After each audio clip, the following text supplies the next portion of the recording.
In the dungeons of Hogwarts, a single man reflects on a life of shadows. Severus Snape stands in his dimly lit office, the air thick with the scent of old parchment and forgotten potion ingredients. His story is one of profound love and even deeper regret, a journey where every choice he made ultimately shaped the fate of the entire wizarding world. By the end of this story, you will understand the true cost of redemption and the power of a love that endured beyond death. We will uncover why he made his most terrible decision and how a single, lifelong promise defined his destiny. Where are you listening from right now, and what is the local time where you are? I always find it wonderful to picture everyone gathered in their own quiet corners of the world. As the fire crackles softly, hinting at the turbulent memories about to surface, what does the word sacrifice truly mean to you? In a cramped bedroom in a nondescript Muggle town, a young boy with dark, lank hair focused intently on a worn feather resting on his floorboards. With a silent, fierce concentration born of isolation, he willed it to rise, and it did, trembling, lifting into the air as if caught by an unseen breeze. This was Severus Snape's only true companionship, these secret, furtive acts of magic that proved he did not truly belong in this gray world. Every small object that levitated, every flicker of unexplained light, was a quiet rebellion against the ordinary house he called a home, a place where he felt increasingly like a ghost. The magic defined him, even as it widened the chasm between himself and everything outside his window. He was an outsider in his own life, guarding a magnificent, terrifying secret that made casual friendships impossible and fueled a deep, yearning loneliness.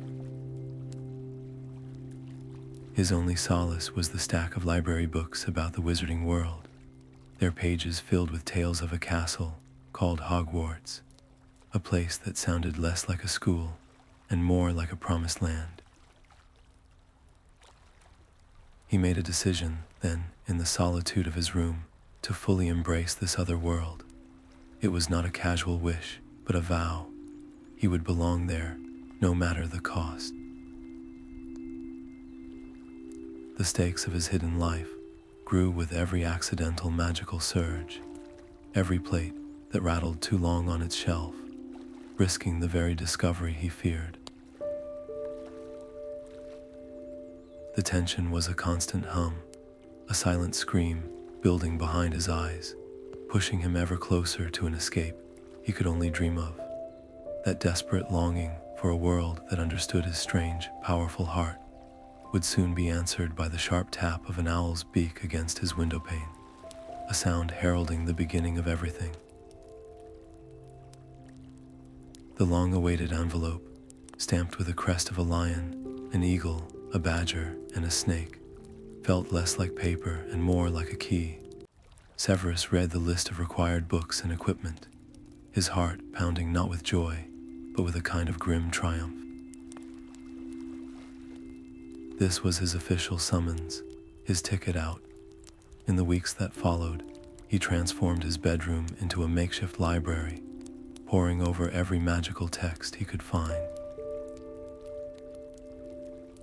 He did not just read about charms, he memorized their wand movements. He did not just skim potion recipes, he analyzed the chemical logic behind each ingredient's addition, understanding even then that magic was as much a science as an art. This furious preparation was not born of a simple desire to learn. It was a shield, a suit of armor he was building for himself, piece by meticulous piece, against the world he was about to enter.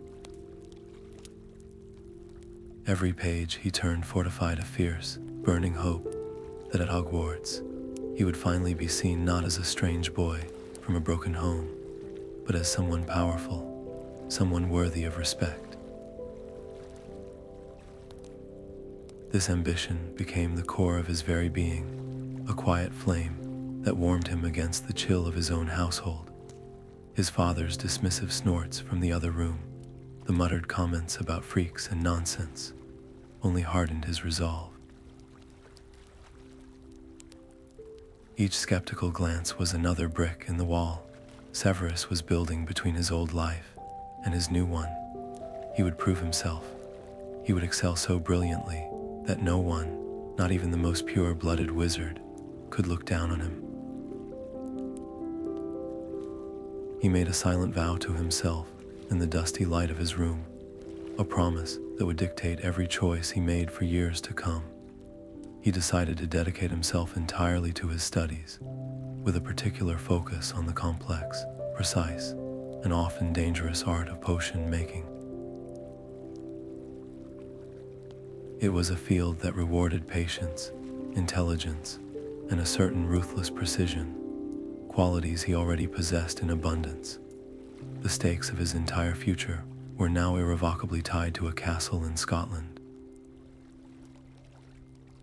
His sense of self, his very identity, hinged on being accepted and, more importantly, on being successful at Hogwarts. It was no longer just about escaping his life. It was about building a new one from the ground up, a life where he was the architect of his own power. This immense pressure, this weight of his own expectations, accompanied him as he finally made his way to King's Cross Station. The bustling platform and the gleaming scarlet steam engine were a whirlwind of noise and color, a sensory overload after years of quiet isolation. He found an empty compartment, seeking solitude even in the crowd, unaware that this train ride would irrevocably shape his destiny, introducing him in one fell swoop to both a lifelong rivalry and the one person who would become his eternal, complicated love. The train compartment door slid open, revealing a girl with vibrant red hair and bright, curious eyes. Her name was Lily Evans, and her presence seemed to illuminate the dim space Severus had claimed as his own. He found himself instantly explaining the house system at Hogwarts, his voice low and serious, sharing the secret knowledge he had hoarded for so long. For the first time, someone listened not with suspicion, but with genuine wonder. This was the connection he had craved, a thread of understanding spun between two children who felt out of place in their own worlds. Their friendship was forged in that very moment, a bond built on whispered secrets and the shared anticipation of a magical life. It was a fragile, precious thing, and Severus clung to it with the desperation of a boy who had never known such light. That light, however, attracted shadows. The compartment door was thrown open again, this time by two boisterous boys their own age. James Potter, with his untidy black hair and an air of effortless confidence, and Sirius Black, whose cool gaze already seemed to judge everything he saw. Their arrival was like a cold draft, an intrusion of a world that Severus instinctively knew would never accept him. A sharp, immediate tension crackled in the air, an unspoken challenge passing between the boys. James made a dismissive comment about Severus's choice of house before he was even sorted, a prejudice laid bare before they had even reached the castle. In that moment, the social stakes of Hogwarts became terrifyingly clear. His happiness, his newfound friendship with Lily, everything now existed under the threat of this new, external conflict. Severus made a critical decision then. He turned away from the newcomers, focusing entirely on Lily, choosing to deepen their alliance by continuing to share his world with her. This act of inclusion bonded them further, but it also permanently marked him as an outsider to the likes of James and Sirius, setting a rivalry into motion that would span decades. The paths were already beginning to fork, a divergence that would only be solidified hours later in the Great Hall, when the Sorting Hat shouted Slytherin for Severus, and shortly after, Gryffindor for Lily. The separation felt like a physical blow. He watched her walk toward the cheering table of red and gold, the distance between them suddenly measured in more than just steps. It was a distance of ideals, of friendships, and of a future that was already starting to unravel. The roar of the Gryffindor table was a world away from the sharp, polite applause that greeted his own placement. Severus met the announcement of Slytherin with a determined nod, a quiet acceptance of a path he had already chosen. This was not a rejection, but a challenge. He saw the green and silver not as a barrier, but as a ladder. Here, among the ambitious and the cunning, he could build the power he so desperately craved, the respect that had been denied him his entire life.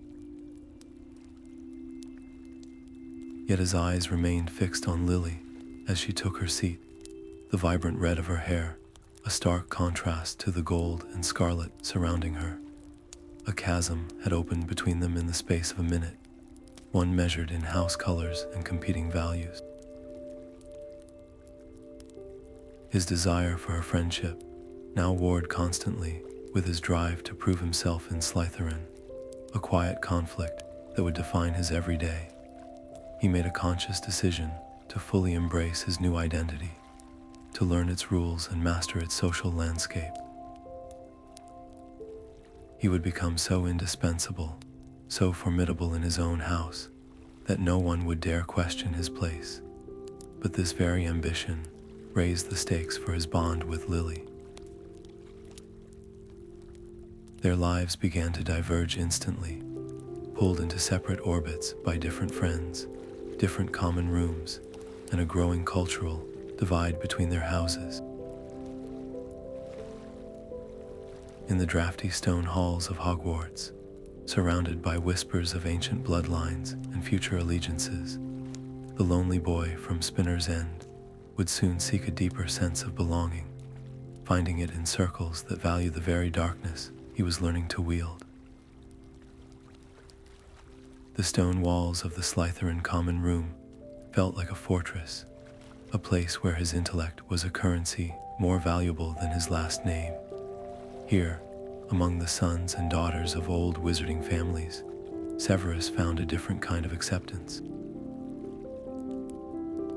It was not the warm, open friendship Lily offered, but a respect earned through a sharp mind and a willingness to explore the deeper, darker corners of magic.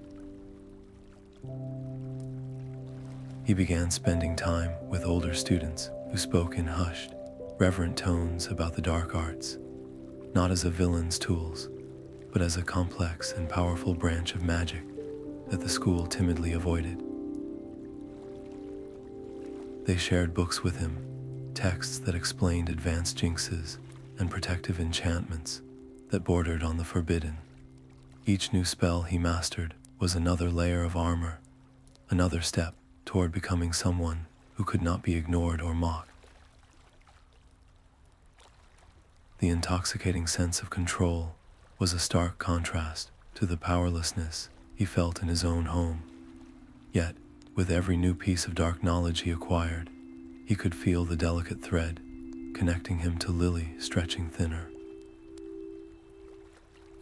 He saw the flicker of disapproval in her eyes when he used a particularly nasty hex on a rival, or when she overheard him using the ugly language of blood purity that was common in his circle.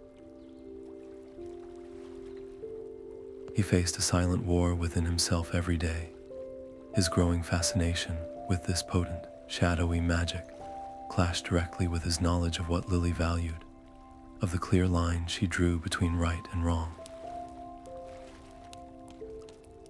He made the conscious choice to continue, to dive deeper. He convinced himself that true power was the ultimate shield, and that once he had it, she would understand why it was necessary. He believed that respect, forged in the fires of formidable skill, was the only thing that could truly secure his place in this world. This decision raised the stakes of their every interaction into a silent test. A casual conversation in the courtyard was now laden with unspoken judgments. A shared glance across the great hall, heavy with the weight of paths diverging. He was gambling the one pure connection of his life for the promise of invulnerability. That fragile balance could not last. A single, cruel word, spoken in a moment of public humiliation and rage, would soon shatter that relationship forever. The word hung in the air, a single, ugly syllable that shattered years of friendship in an instant. Mudblood. It was not a slip of the tongue. It was a weapon, fired from a place of deep humiliation and raw fury after a particularly cruel confrontation with James Potter. He saw the light in Lily's eyes extinguish, replaced by a cold, final disappointment. Her friendship, the one pure thing in his life, was severed by the very prejudice he had adopted to protect himself. The emotional stakes of his entire world collapsed in that one breath. He had chosen his pride over his love, and the cost was catastrophic. In the wake of her quiet, heartbroken rejection, a profound shame curdled into a colder, harder resolve. He had lost her, so what else was left to lose? His decision was a retreat into the shadows. He turned away from the possibility of reconciliation and plunged deeper into the world of dark magic, seeking power not just as a shield and a more, but as a weapon to forge a new identity, one that would never feel the sting of such vulnerability again. This loss carved a hollow space inside him, a void that made him dangerously receptive to a new kind of purpose, one that promised belonging and power without the messy complications of the heart. That hollow man would soon find exactly what he was looking for, drawn to a charismatic leader who spoke of a new world order, a cause that would give his pain a direction and his bitterness a target. The hollow space left by Lily's absence became a chasm he tried to fill with purpose. After graduating from Hogwarts, Severus Snape did not simply drift toward the Dark Lord's ranks. He actively sought them out, drawn to a movement that promised power to those who felt overlooked by the wizarding world's old guard. Here, among the Death Eaters, his formidable skills in potions and the dark arts were not just accepted, they were celebrated. For the first time, he was not the poor half-blood from Spinner's End. He was a valuable asset, a skilled wizard with a sharp mind, welcomed into a brotherhood that offered a potent sense of belonging.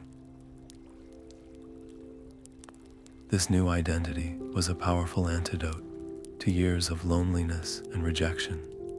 Yet this sense of purpose came at a terrible price. He was now fully immersed in a world where cruelty was routine and violence was a tool for shaping the future. He witnessed acts that would haunt any conscience, committing himself to a cause whose methods grew increasingly difficult to justify, even to himself. A quiet conflict began to simmer within him, a struggle between the intoxicating feeling of power and the lingering echoes of a different moral compass, one he had learned from a girl with bright green eyes. He buried this internal war deep, smothering it with the cold logic of ambition and the bitter residue of his own pain. His decision to pledge his unwavering loyalty to Lord Voldemort felt like a final, decisive step. It was a choice that seemed to cement his path in darkness, a public declaration that he had chosen a side. This allegiance irrevocably raised the stakes of his life. He was no longer just a disaffected young man.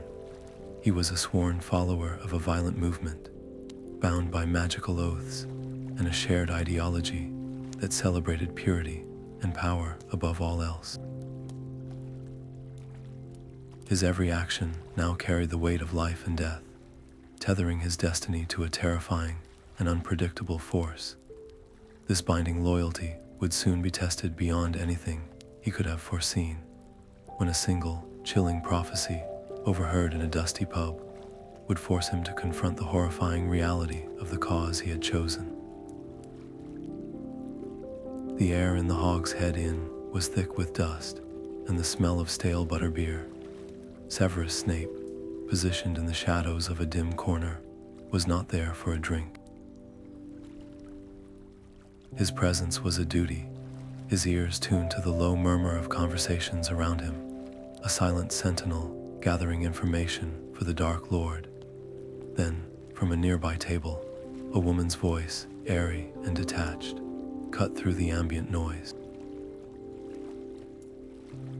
Sybil Trelawney, in a sudden, chillingly clear trance, began to speak of a prophecy.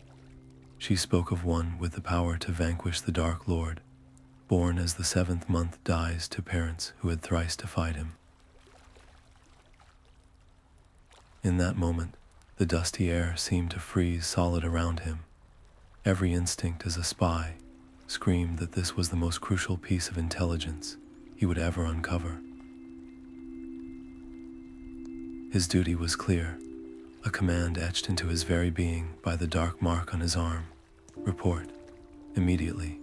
Yet as the words of the prophecy settled in his mind, a cold, dawning horror began to uncoil deep within him. The parents who had thrice defied Voldemort, he knew, with a sudden, sickening certainty, exactly who that could mean: the Potters, Lily. His decision was made in a heartbeat, a reflexive act of loyalty to the master he had sworn to serve. He relayed the prophecy in its entirety, a perfect, faithful servant.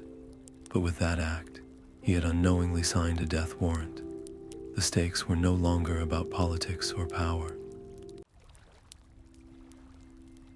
They had become terrifyingly personal, a direct threat to the only person he had ever truly loved.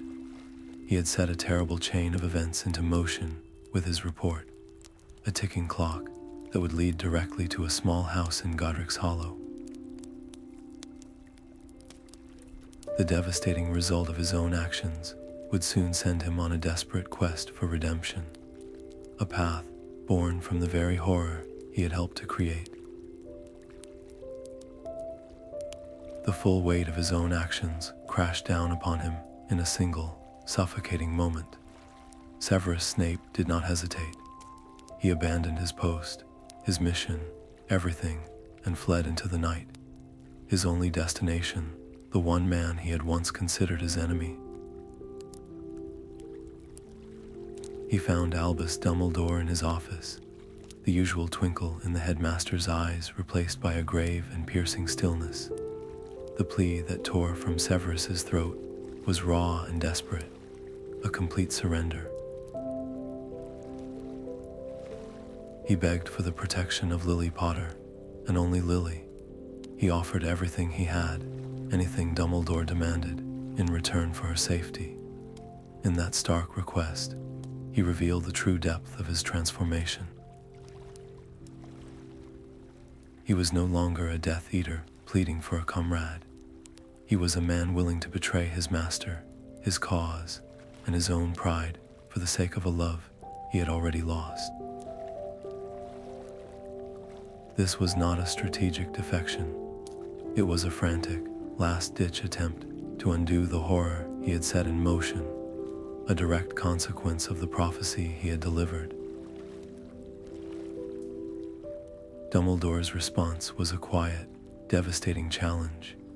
He asked how he could possibly trust a man who asked him to save the mother while condemning her husband and infant son to their fate. The question hung in the air, a mirror forcing Severus to confront the lingering selfishness in his desperation. The internal conflict was absolute, a war between the hardened Death Eater he had become and the broken man who still loved. In that shattering silence, he made his choice. He would protect them all, the husband he despised, the child who was a living symbol of Lily's life without him, all of it. He would protect them for her. This decision marked his true, irrevocable turn. He was switching sides not for power or for ideology, but for the single chance to save one life, a chance at atonement that felt impossibly small. The stakes in that office were no longer about political allegiance or even physical survival.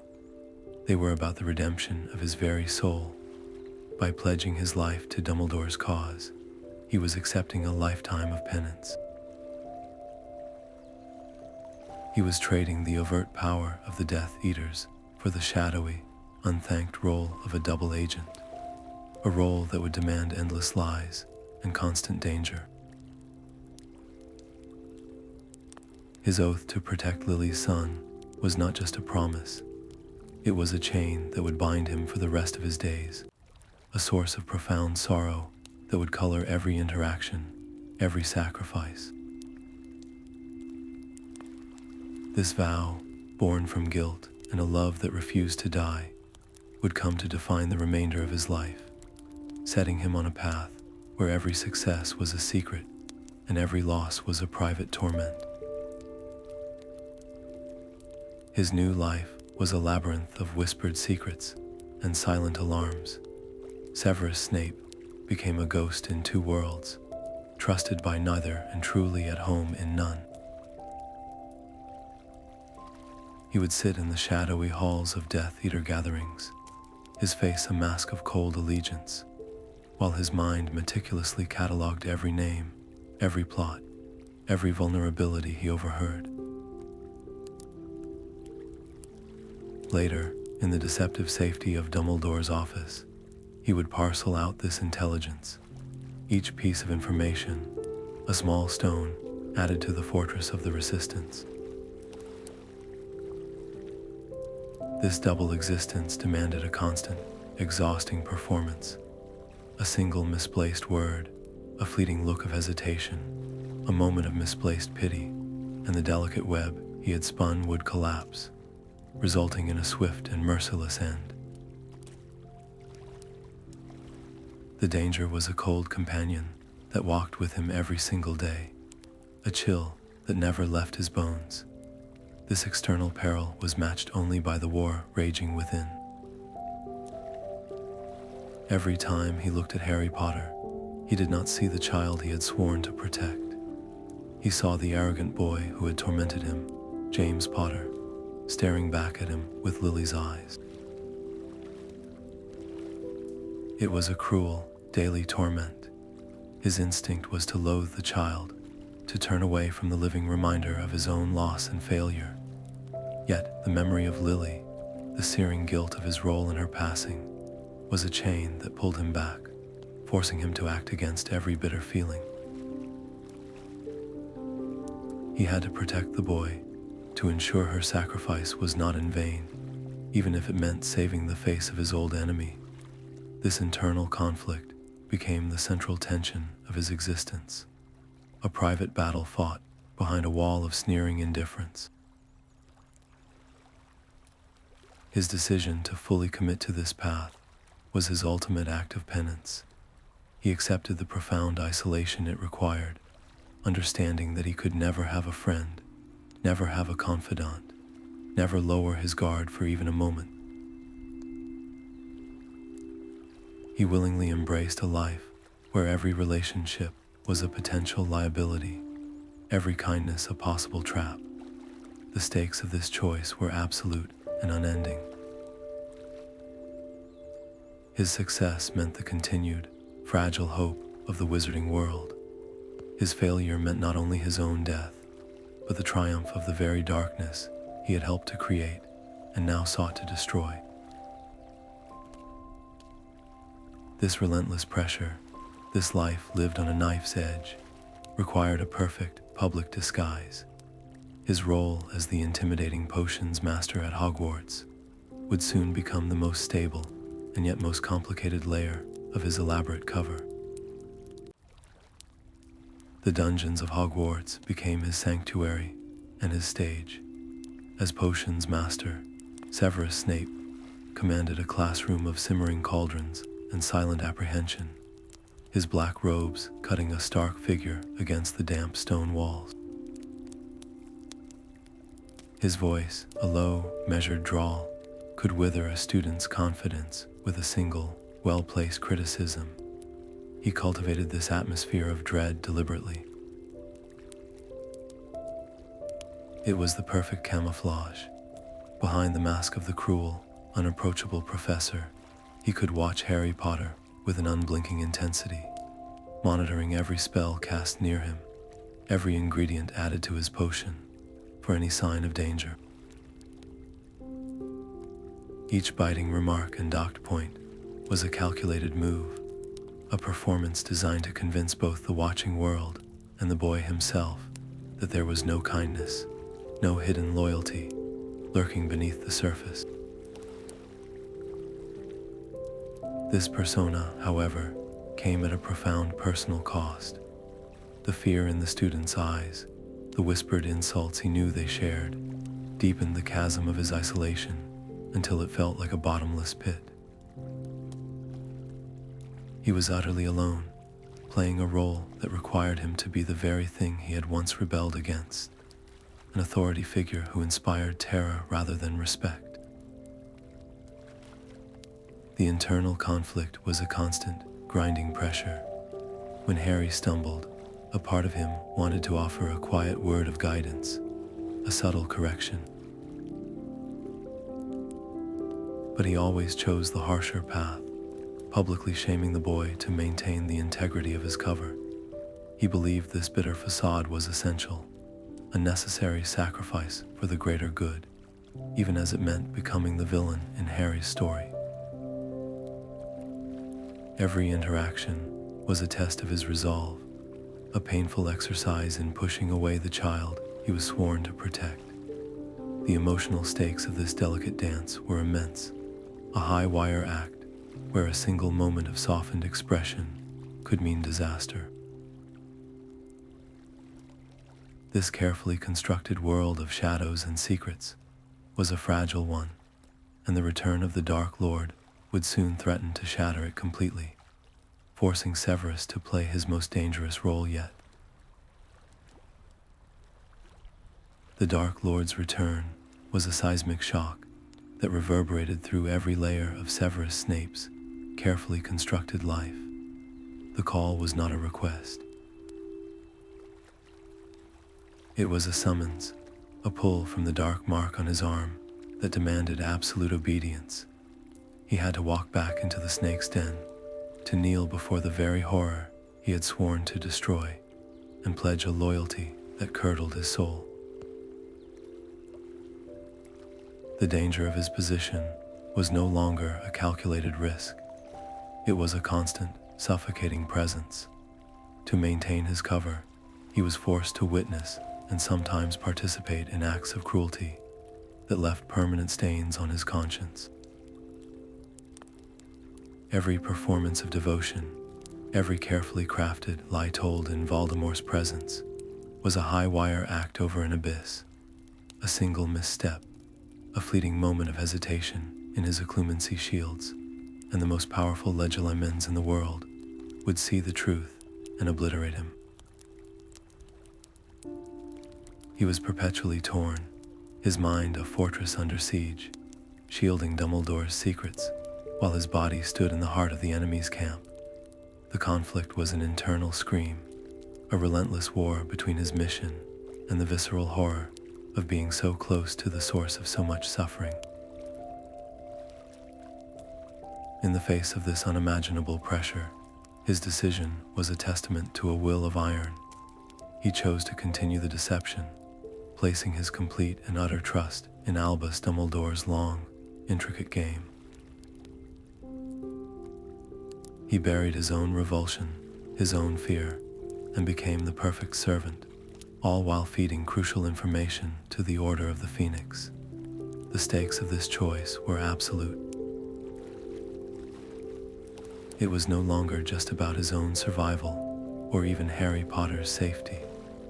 The success or failure of the entire war, the very future of the wizarding world, now rested on his ability to lie perfectly to the most dangerous wizard alive.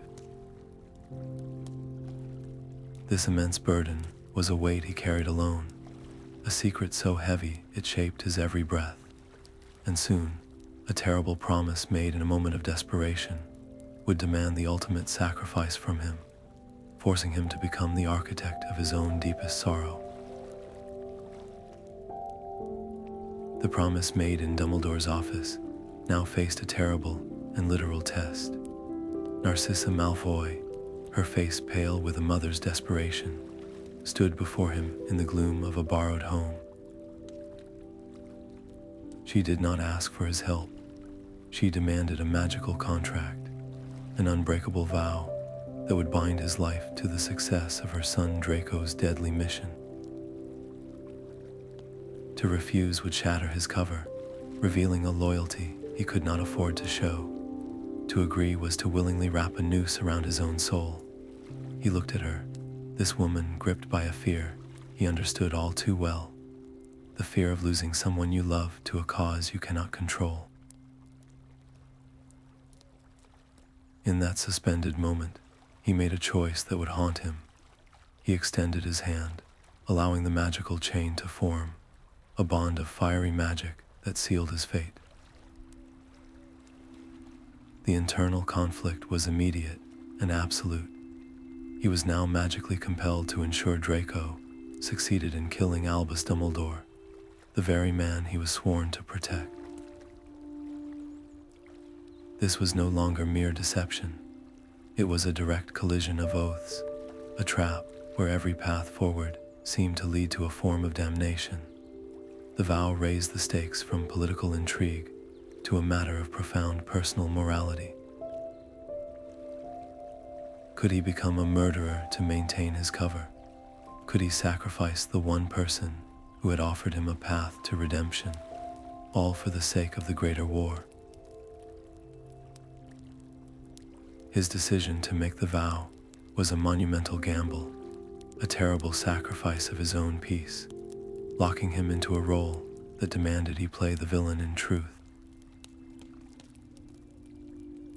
The pressure of this dual obligation became a constant, grinding weight, a secret torment he carried through every lesson and every Death Eater meeting.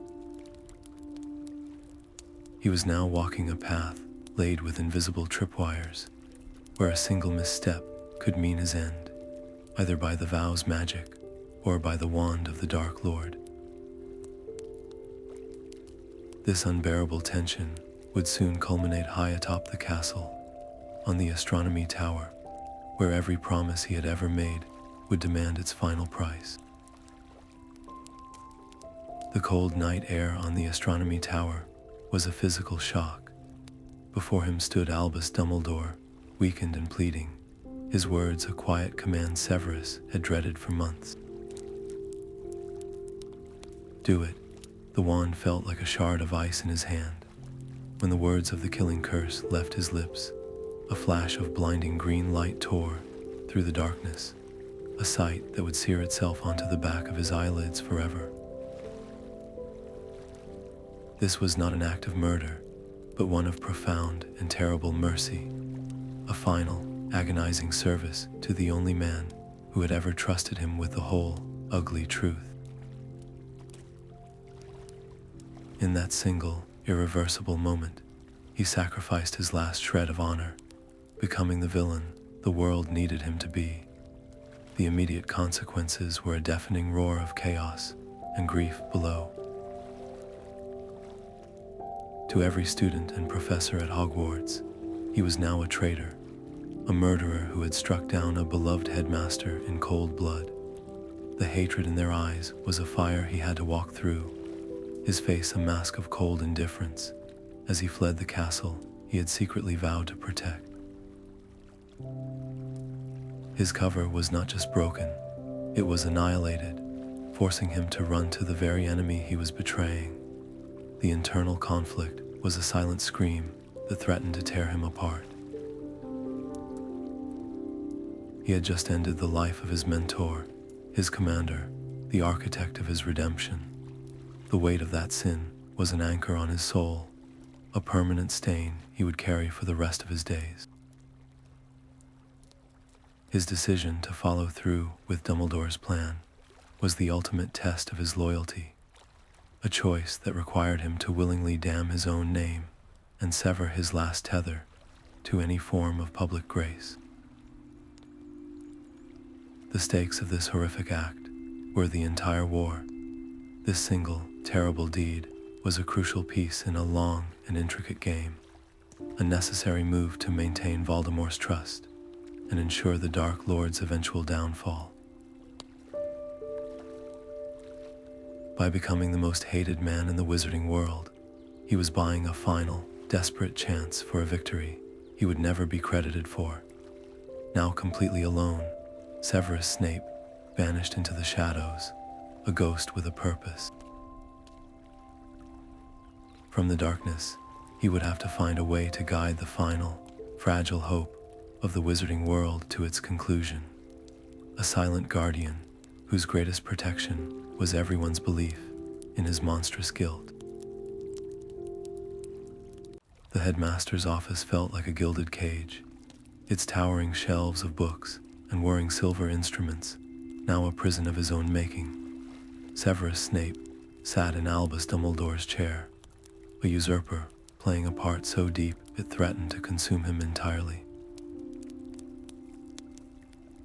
His new authority was a double-edged sword, granting him the power to protect the students of Hogwarts, while forcing him to preside over its systematic dismantling.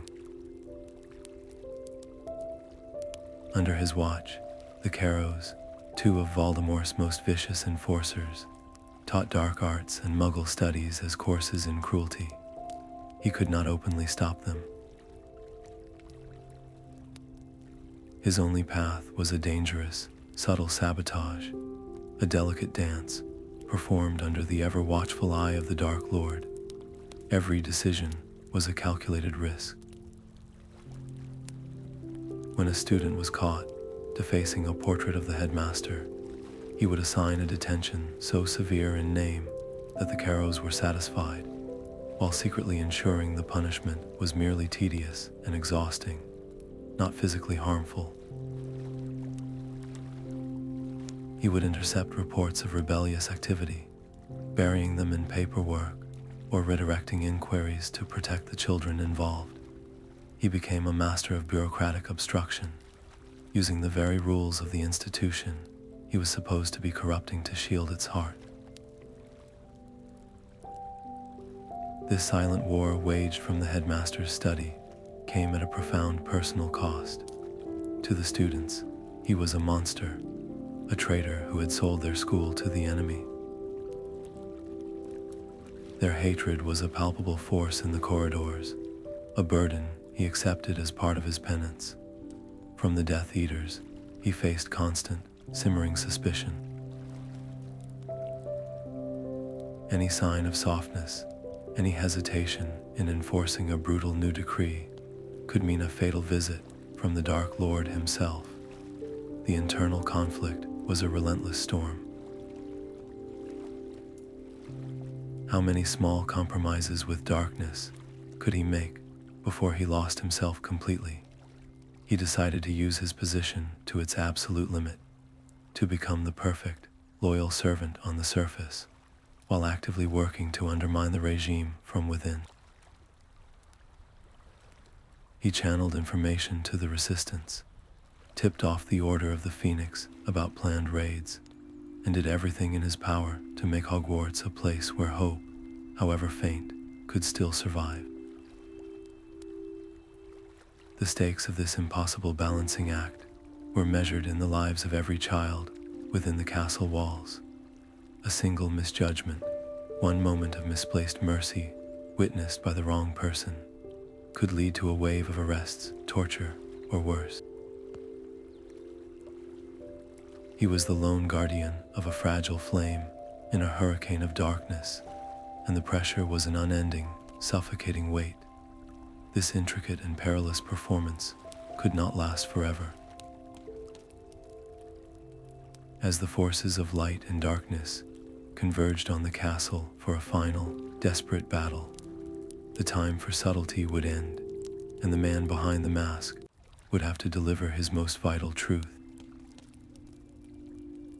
Blood pooled in the dusty boathouse, a dark, spreading stain against the worn floorboards.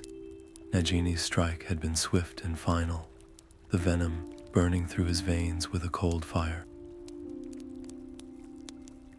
But as he lay there, his breathing shallow and ragged, Severus Snape's focus was not on the pain, nor on the fading sound of the Dark Lord's departure. His entire world had narrowed to one person, the boy who now stood over him, his face a mask of confusion and grief. With the last of his strength, Severus fumbled for the inside of his robes, his fingers closing around the cool glass of a small vial. His hand trembled as he held it out, his black eyes locking with Harry's. "Take them," he whispered, the words a raw, guttural plea. He was not asking. He was demanding that the boy bear witness. This was his final, desperate act, the unveiling of a lifetime of secrets held in a single, silvery tear. The internal war was over. The sneering professor, the hated headmaster, the faithful Death Eater, all fell away in that moment, leaving only the raw truth of a man who had loved one person his entire life. He chose to entrust his whole story, every painful memory, every hidden sacrifice, to the son of the man he loathed and the woman he adored.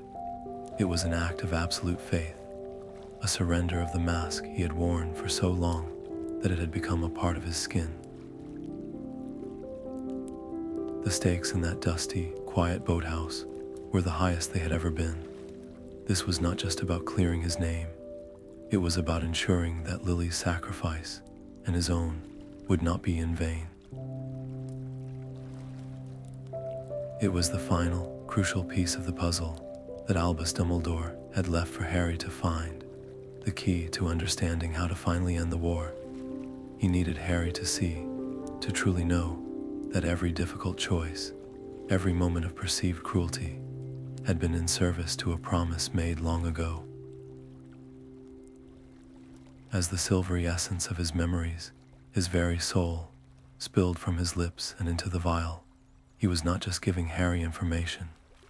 He was giving him a weapon, and in doing so, he was finally achieving the redemption he had sought for nearly 2 decades. His purpose, a burden he had carried since that terrible night in Godric's Hollow, was at last passing to the next generation. With his final breath, a soft, shuddering release, the weight was gone. The man of shadows had finally stepped into the light, and in that surrender, found his peace. The silvery strands of memory swirled, a liquid ghost in the stone basin. As Harry Potter plunged his face into the cool surface, the world dissolved into a cascade of moments he was never meant to see.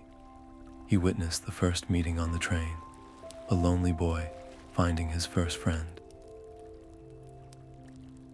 He saw the bitter arguments, the slow drift into darkness, and the devastating moment a single, cruel word shattered everything. He was there in the headmaster's office, watching a broken man beg for the life of the woman he loved, offering everything in return. He saw the years of silent, thankless work, the dangerous lies told in shadowy rooms, and the unbearable weight of a promise that demanded the ultimate sacrifice. Each memory was a piece of a puzzle, a portrait of a life defined not by cruelty, but by a love so profound it endured beyond loss, beyond death itself. The sneering potions master, the hated headmaster, the treacherous murderer, all of it was a meticulously constructed facade. The man beneath was a guardian, his entire adult life a single, sustained act of atonement. The central mystery of Severus Snape unraveled before Harry's eyes, not as a simple story of a hero, but as a deeply complicated tragedy of a flawed man, redeemed by the one pure thing he ever held. The animosity Harry had carried for years melted away, replaced by a staggering, heartbreaking understanding. He finally saw the truth. Always, this revelation was Snape's final, posthumous act, a deliberate choice to leave this guide for the one person who needed it most. He entrusted his entire story, his most private pain, and his deepest motivation to the son of his rival, ensuring that Harry would walk into his final battle armed with more than just a wand. He would carry the certainty that love was not a weakness, but the most powerful magic of all. The emotional stakes of Harry's impending confrontation with Voldemort were now irrevocably clarified. He was not just fighting to save his friends or his school. He was fighting to honor the sacrifices of his parents, of Dumbledore, and of the man who, for all his harshness, had protected him from the shadows for his entire life.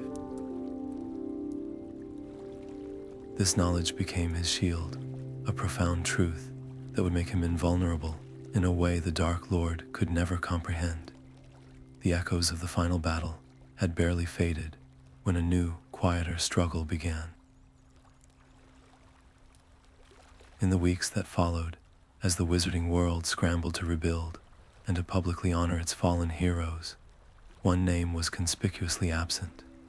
To most, Severus Snape remained the traitor, the murderer of Albus Dumbledore, a man whose complicated legacy was buried under a mountain of public perception and painful memory.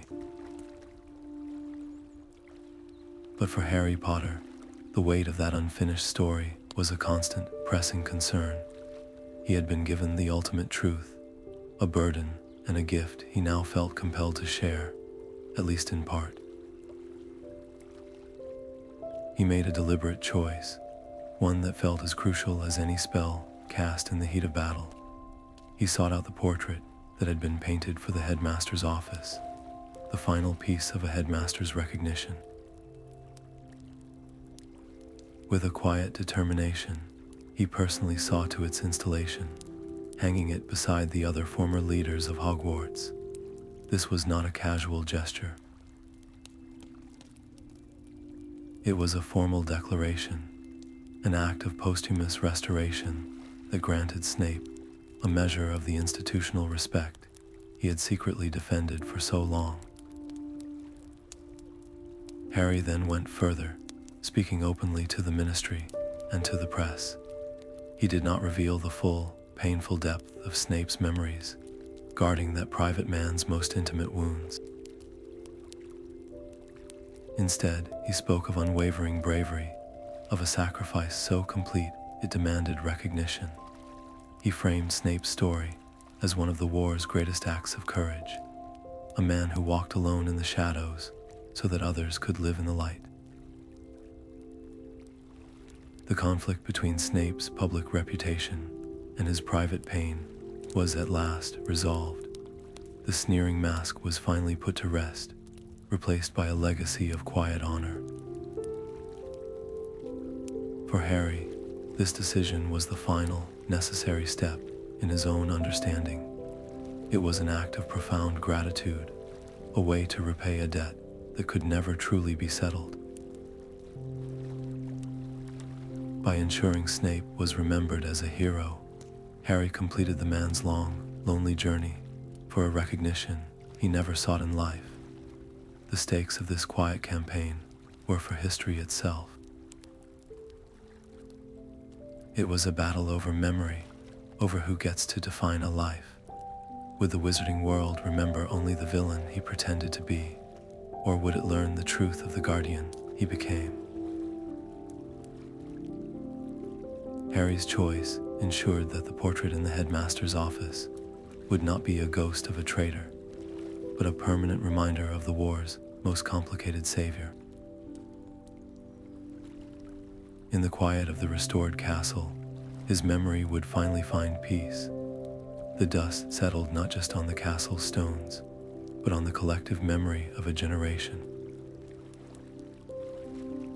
As the wizarding world began its long, slow process of healing, a new kind of work began, the delicate task of deciding which stories would be told and how they would be remembered. Tales of bravery were shared like precious heirlooms, stories of those who fought openly with wands raised high. But alongside these clear narratives of heroism, a more complicated truth about Severus Snape began to quietly circulate, a story not of simple good or evil, but of profound sacrifice shrouded in shadow. This created a subtle, collective tension within the magical community. The instinct to move on, to forget the painful divisions and the betrayals that cut so deep, was a powerful force. It was easier to build statues for uncomplicated heroes than to grapple with the legacy of a man who had played both sides so perfectly that his true allegiance remained a mystery to most. The community faced a critical decision in how it would rebuild its foundations. Would it whitewash the past for the sake of a peaceful present, or would it have the courage to incorporate the full, difficult truth into its new identity? The decision to honor all who fell, even those whose contributions were invisible, became a quiet but powerful mandate. The future of the wizarding world, its very moral character, depended on learning the right lessons from the war. It was not enough to simply defeat a Dark Lord. The real victory lay in building a society that understood the cost of that victory, that recognized how easily lines can blur, and how redemption can be found in the most unexpected of places. The stakes of this philosophical rebuilding were as high as the battle itself, for a world that forgets the complexity of its past is doomed to misunderstand its present. And in the halls of Hogwarts, a certain painting keeps a silent watch, its dark eyes a permanent reminder of the price of secrets and the enduring power of a promise. Generations of students would pass through the Drafty Potions classroom, each one hearing a different version of the story. A new professor, preparing a lesson on calming drafts, might feel a sudden chill in the air, a faint scent of old parchment, an aconite that vanished as quickly as it came. It was a lingering trace of magic, not menacing, but watchful, a stern and protective presence that seemed to settle over the storeroom where dangerous ingredients were kept under lock and key. The professor would pause, sensing the weight of the space, and decide against reorganizing a particular cabinet, feeling an unspoken boundary that demanded respect. This quiet decision to leave the feeling undisturbed was an act of honor, a recognition that some histories are too complex to be tidied away. The legend of the mysterious potions master became a whispered story among curious seventh years, a tale passed down not in textbooks, but in hushed conversations after lights out. They debated whether he was a hero or a villain, their arguments circling the same unanswerable questions that had haunted the man himself. This created a subtle tension in the very stones of the dungeon, a push and pull between the desire to truly know the man and the solemn respect for the profound secrets he took to his grave. The stakes of this quiet remembrance were the preservation of a legacy in its entirety, the good woven inseparably with the bad, the cruelty alongside the sacrifice. To sanitize his story would be to rob it of its power and its painful lesson.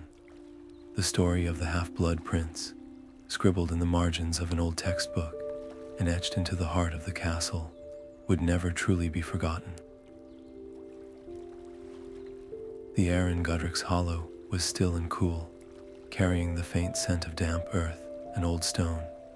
Harry Potter stood alone before the ruined cottage, a place he visited only once a year. On this anniversary of the final battle, his thoughts drifted not to the flash of green light that had taken his parents, but to a different kind of magic altogether, one born in the heart of a lonely boy on a train. He finally understood that Severus Snape's love for his mother was not a simple childhood crush, but a force so potent it had shaped the fate of the wizarding world. It was a magic that demanded nothing in return, a love that protected its object long after she was gone, sheltering her son through a lifetime of harsh words and hidden actions. In that quiet churchyard, the last vestiges of Harry's childhood resentment finally dissolved.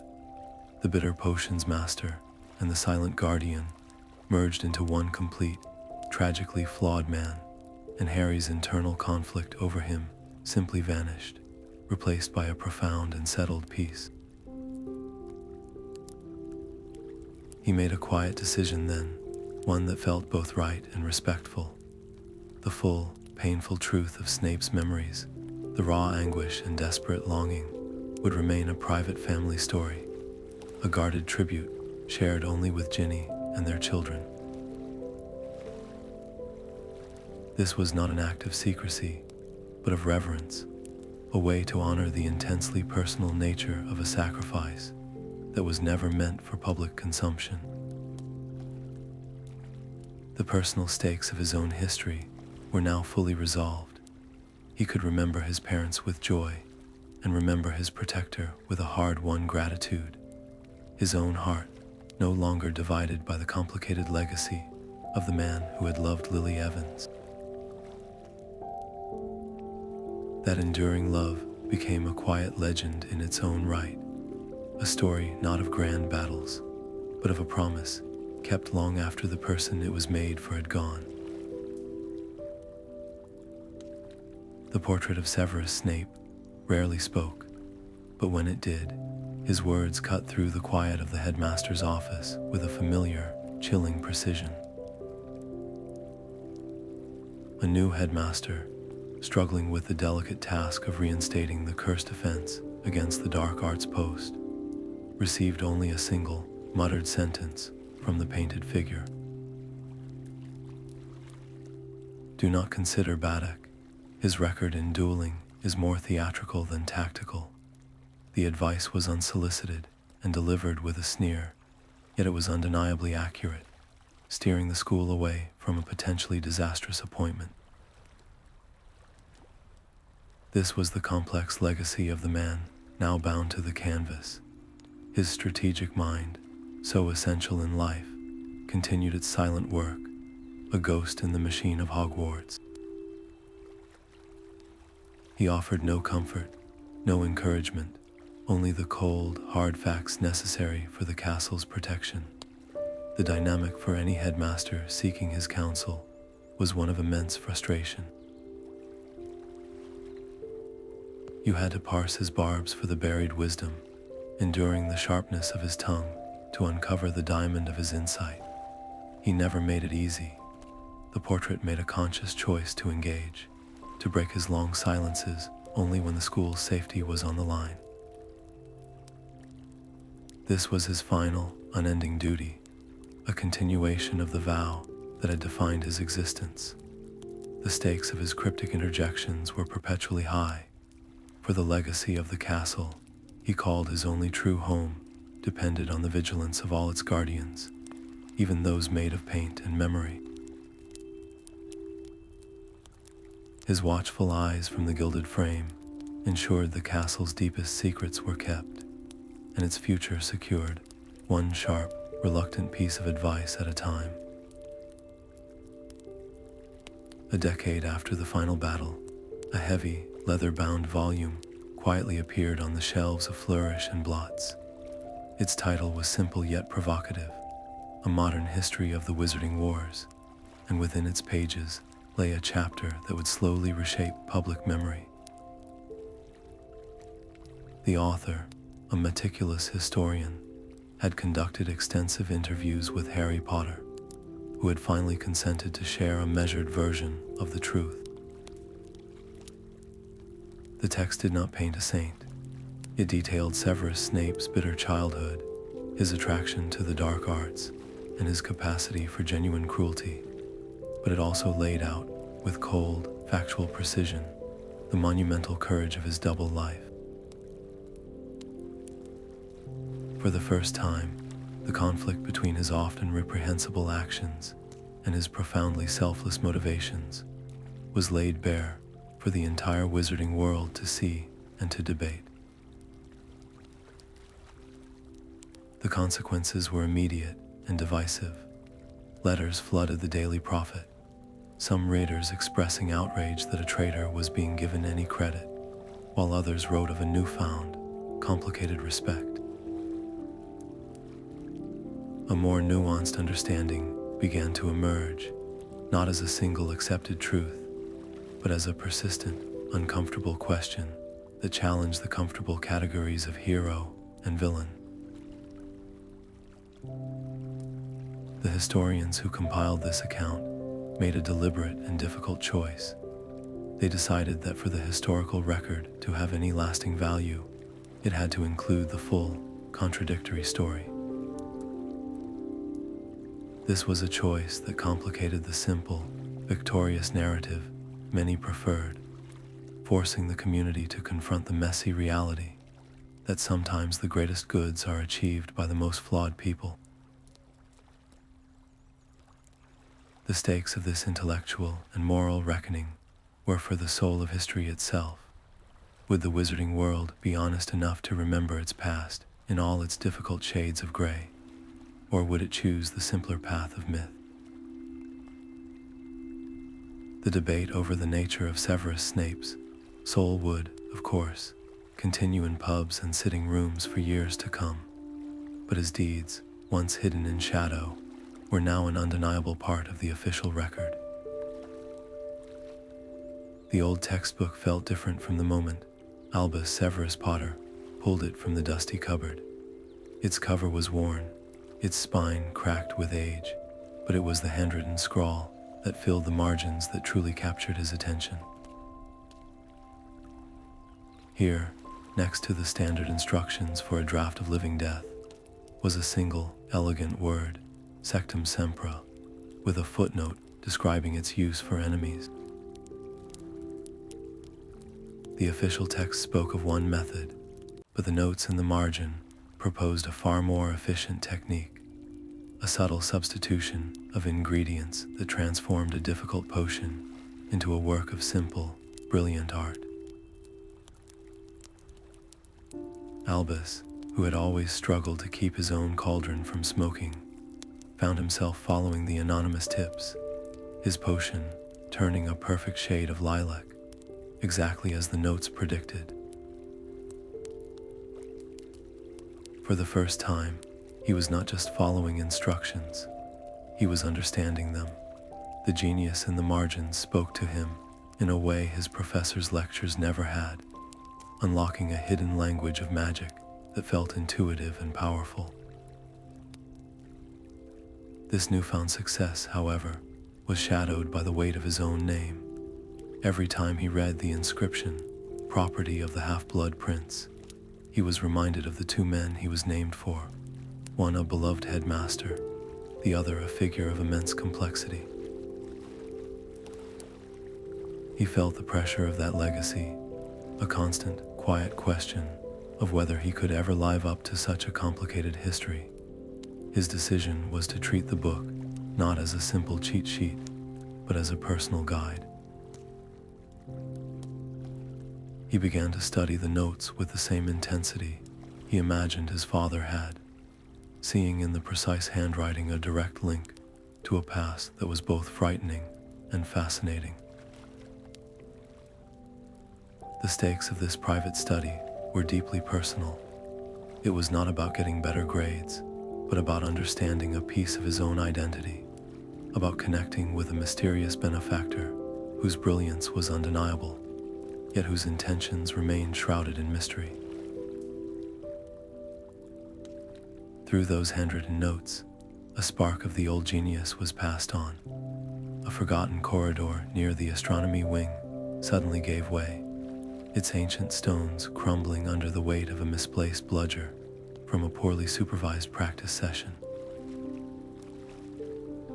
As the floor vanished beneath a group of first years, a shimmering, silver web of light flared from the walls themselves, catching them in a gentle, cradle-like net before they could fall. The magic smelled faintly of damp earth and dried herbs, a scent that reminded the elderly charms professor of a long-lost potion recipe. It was a power not taught in any modern curriculum, a defensive ward of immense complexity and age. The students, shaken but unharmed, were lifted to safety by the very castle that had seemingly decided to protect them. In the staff room later, the professors shared theories over steaming cups of tea, speculating that it must have been a lingering enchantment placed by one of the founders, or perhaps a particularly powerful headmaster from centuries past. A quiet debate simmered among them, the new defense against the dark arts teacher, a man eager to prove his worth, argued for a full investigation, wanting to document and perhaps replicate the powerful spell. The headmaster, however, looked out the window toward the quiet boathouse, a knowing stillness in his eyes. He decided to let the mystery lie, to accept the protection as an anonymous gift from the castle's long history. He understood that some forms of magic were not meant to be dissected, but simply trusted. The stakes of this decision were the unseen, enduring soul of Hogwarts itself. To pry too deeply into its oldest, most personal magics might unravel the very protections they sought to understand. Some protections, it seemed, were woven into the very stones. On certain clear, cold nights, when the moon hangs like a sliver of ice over the castle turrets, a ghostly silver doe can be seen drifting near the edge of the forbidden forest.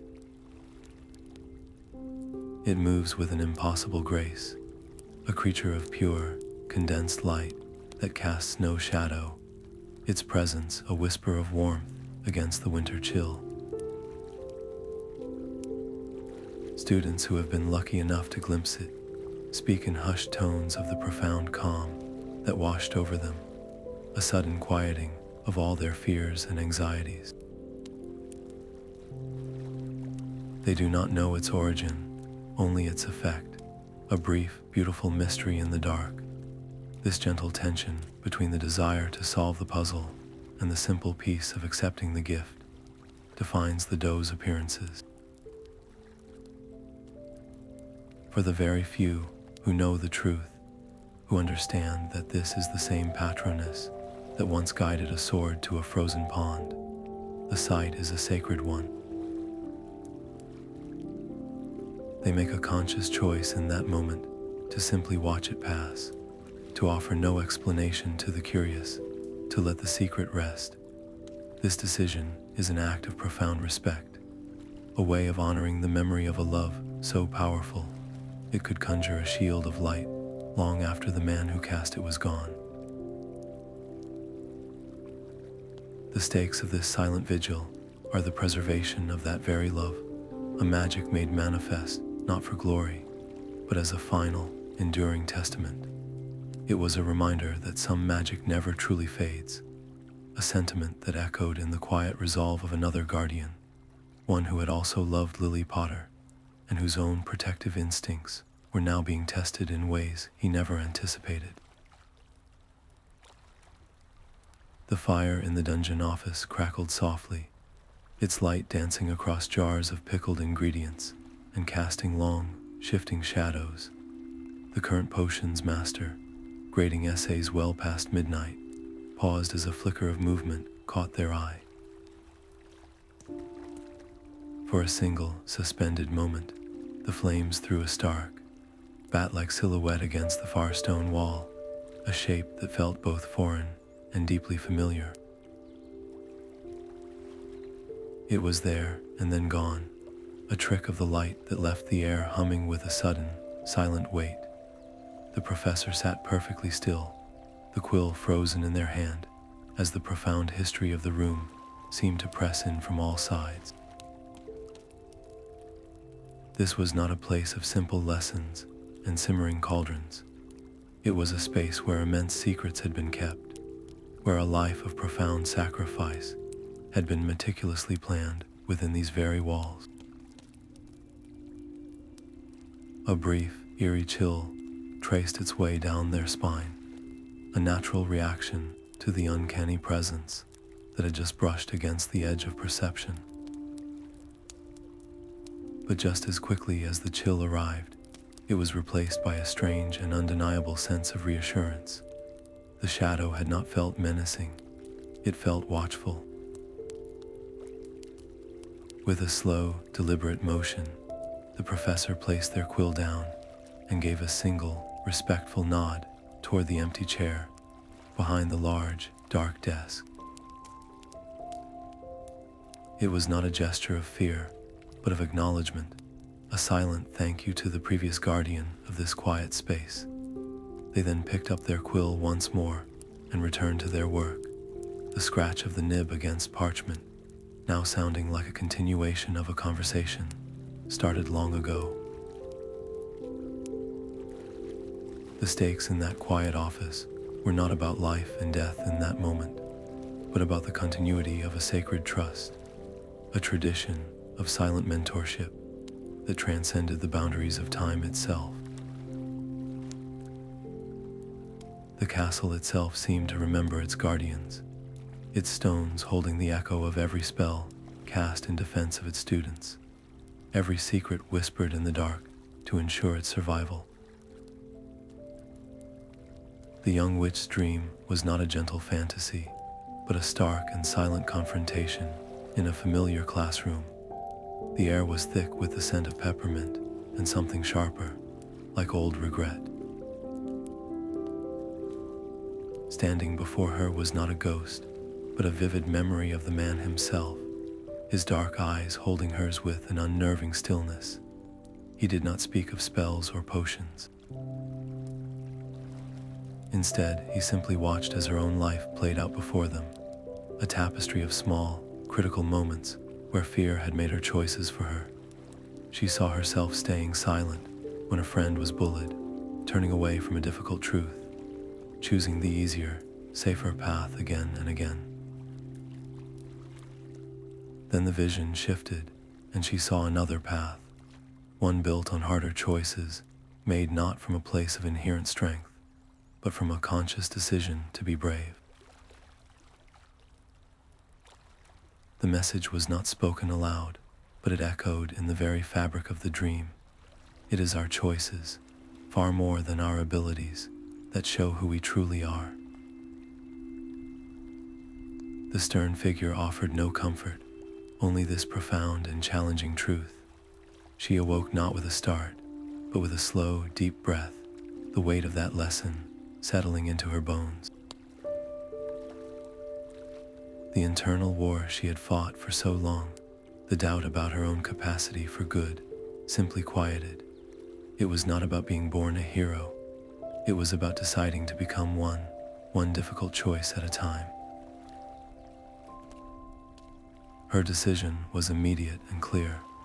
She would no longer let fear dictate her path.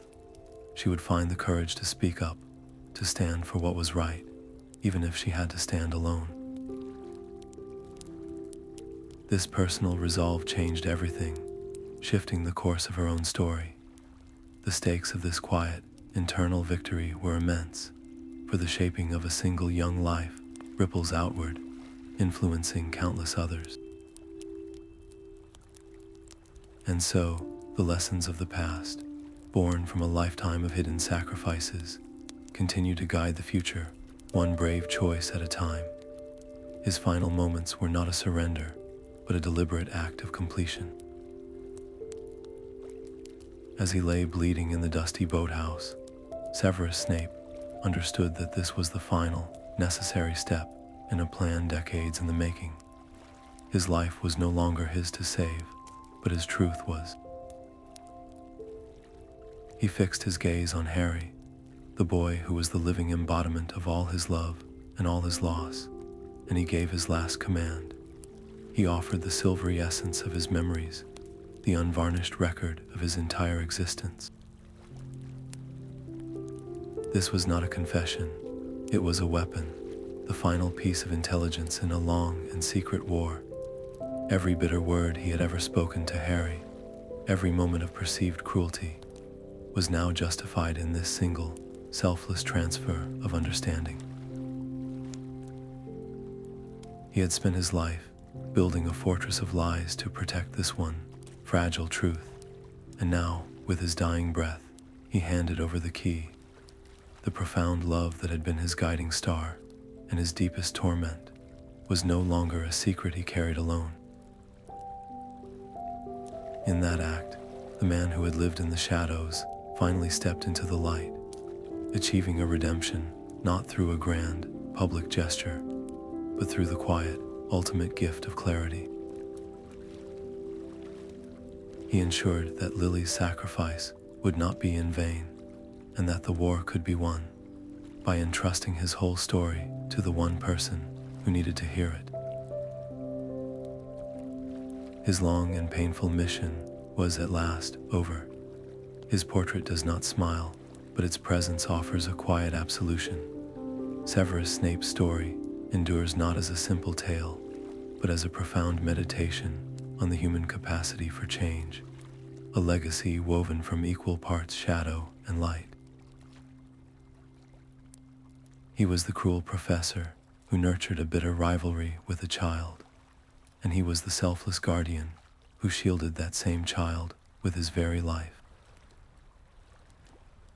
He was the man who spoke an unforgivable word in a moment of rage, and he was the man whose love proved powerful enough to redeem a lifetime of mistakes. This contradiction is the very heart of his enduring appeal. We see in him the painful truth that people are rarely one thing, that a single soul can hold both a deep capacity for kindness and a well of profound bitterness. His life asks us a difficult but essential question. Can the good a person does later truly wash away the harm they caused before? There are no easy answers, only the complicated truth of a man who chose, in the end, to use his formidable talents for a cause greater than himself. His magic lingers in the castle, not as a cold echo, but as a protective whisper in the stones, a subtle guidance for those who are lost, a final, silent vow to the school that became his only true home. He found his peace not in public acclaim or monuments, but in the private knowledge that he had honored a promise made to a woman with bright green eyes. His journey was one of immense hardship and profound sorrow, but it was also a journey of ultimate redemption, a testament to the power of a love that truly did conquer death. And so, as the candles flicker in the great hall and students whisper their own stories in the common rooms, the memory of the Half-Blood Prince endures, a permanent and complicated part of the magic that makes Hogwarts a place where even the most lost souls can find their way home.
you.